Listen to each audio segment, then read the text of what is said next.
গৃহশিক্ষক YouTube চ্যানেলে সকল ছাত্রছাত্রীদের জানাই শুভকামনা। আজ আমরা মাধ্যমিক ভূগোলের প্রথম অধ্যায় থেকে হিমবাহ এই বিষয়টি সম্পর্কে আলোচনা করব।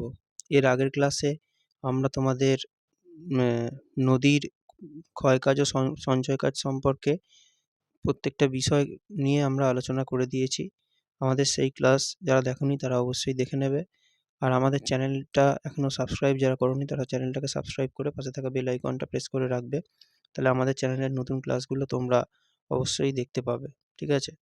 তাহলে এই যে আমরা হিমবাহ যেটা পড়বো সেটা আমাদেরকে কিন্তু বুঝে বুঝে পড়তে হবে। ঠিক আছে?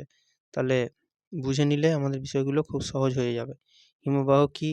হিমবাহ হচ্ছে যে বরফ, বরফের স্তূপ এবং যে বরফের স্তূপগুলো এক জায়গা থেকে অন্য জায়গায় যাওয়া আসা করে সেটাকেই কি বলে? সেটাকেই বলা হয় হচ্ছে যে হিমবাহ। ঠিক আছে? এবং পাহাড়ে কিন্তু অনেক মোটা বরফের স্তূপ দেখা যায়, অনেক বড় জায়গা নিয়ে সেটা থাকে। সেটাই হচ্ছে যে হিমবাহ। আর হিমবাহের উদাহরণ বলতে গেলে যেমন আমাদের গঙ্গা নদী, গঙ্গোত্রী হিমবাহ থেকে এসেছে, যমুনা নদী, যমুনোত্রী হিমবাহ থেকে সৃষ্টি হয়েছে এইগুলো। ঠিক আছে?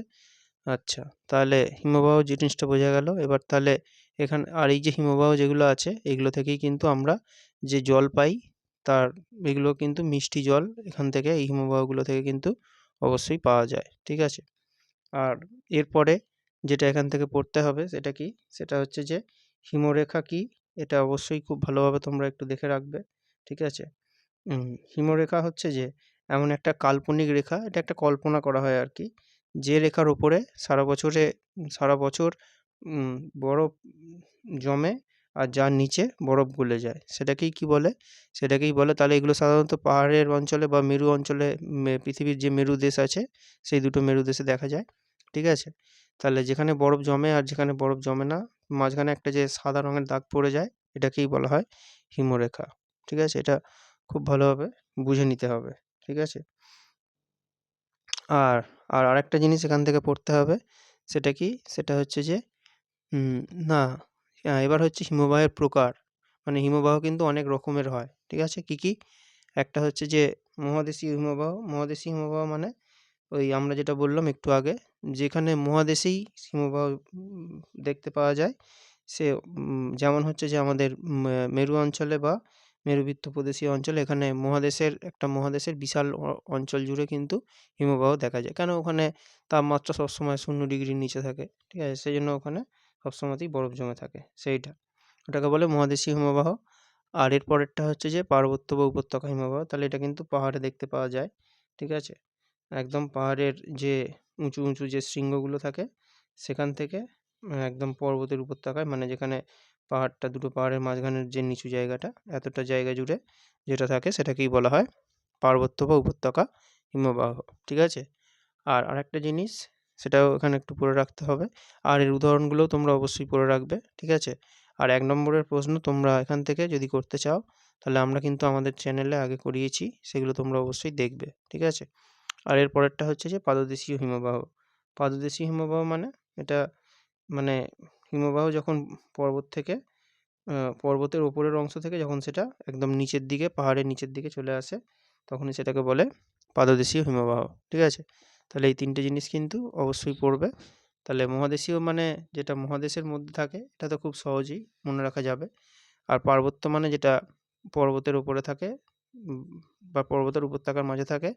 আর পাদদেশীয় মানে যেটা একদম পর্বতের নিচের দিকে চলে আসে। সেটাকেই বলা হয় পাদদেশীয় হিমবাহ। এই ৩ টে। ঠিক আছে?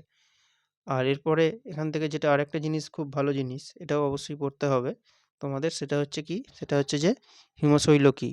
এই যে হিমশৈল শব্দটা এখানে কিন্তু ছবিটাও এঁকে আমরা দেখিয়েছি। ঠিক আছে? তোমরা নিশ্চয়ই দেখতে পাচ্ছ। একদম খাতার ডান দিকে আছে ছবিটা, হিমশৈল।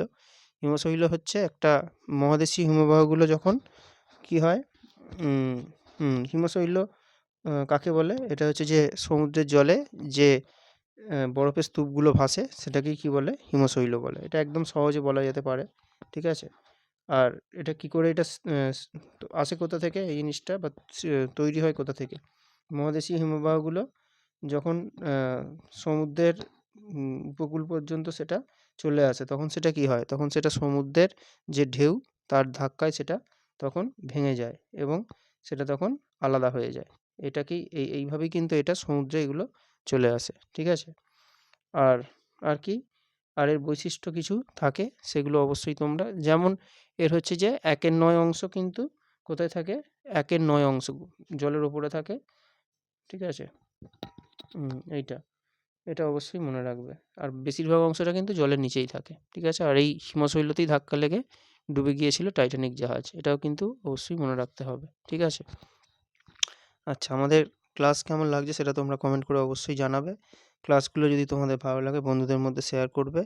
আর আমাদের ক্লাসগুলো তোমরা অবশ্যই লাইক করবে। ঠিক আছে? আর আমাদের ক্লাস যদি তোমরা বুঝতে না পারো সেটাও তোমরা কমেন্ট করে অবশ্যই জানাবে। ঠিক আছে?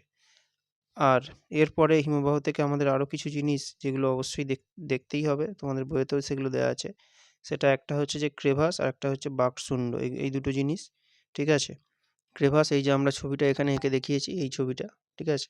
ক্রেভাস কী আর বাকশুন্ড কী? ঠিক আছে? তাহলে হিমবাহটা যখন পাহাড়ের উপর থেকে যখন নিচের দিকে আসে, তখন হিমবাহ আর পাহাড়ের গায়ের মধ্যে একটা যখন খুব বড় বেশ লম্বা একটা ফাঁক দেখা যায়, তখনই সেটাকে কী বলে? তখনই সেটাকে বলা হয় বাকশুন্ড। ঠিক আছে? এটা। আর ক্রেভাসটা কী? ক্রেভাস হচ্ছে যে হিমবাহ বা এই যে বরফের স্তূপ বা বরফগুলো যখন যাওয়ার সময় কী হয়? যাওয়ার সময় হিমবাহের যে পিঠটা থাকে, সেই পিঠের ওপরে অনেক সময় ছোটো ছোটো ফাটল দেখা যায়। এইগুলোকেই কী বলে? এইগুলোকেই বলা হয় ক্রেভাস। এই যে ছবিটা এখানে আড়াআড়ি ফাটল এটা। আর এইটা হচ্ছে বাকশুন্ড, এটা অনেক লম্বা ফাটল থাকে। ঠিক আছে?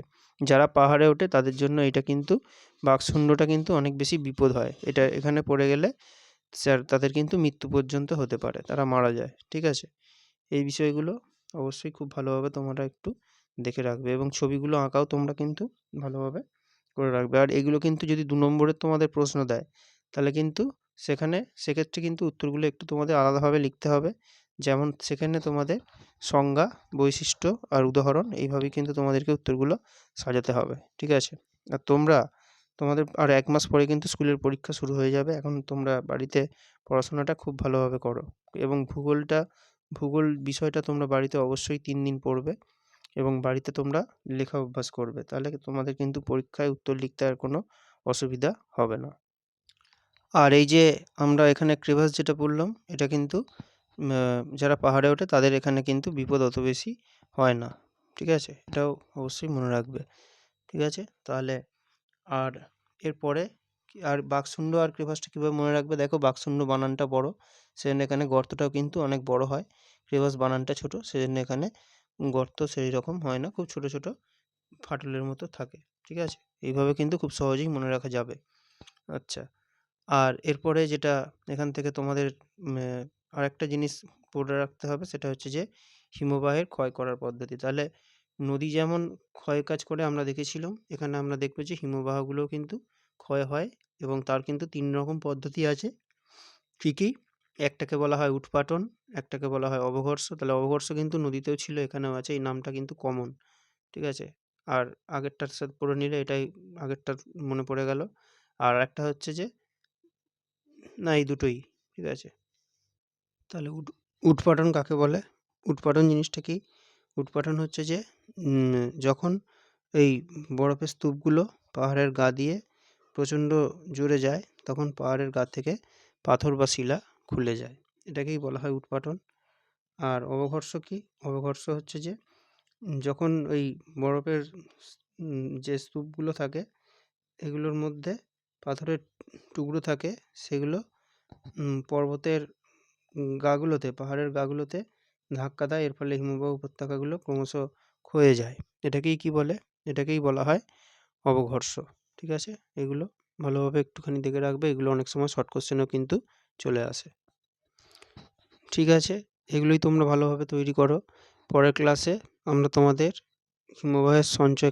হিমবাহের ক্ষয়কাজের ফলে গঠিত ভূমিরূপগুলো নিয়ে আলোচনা করব। ঠিক আছে?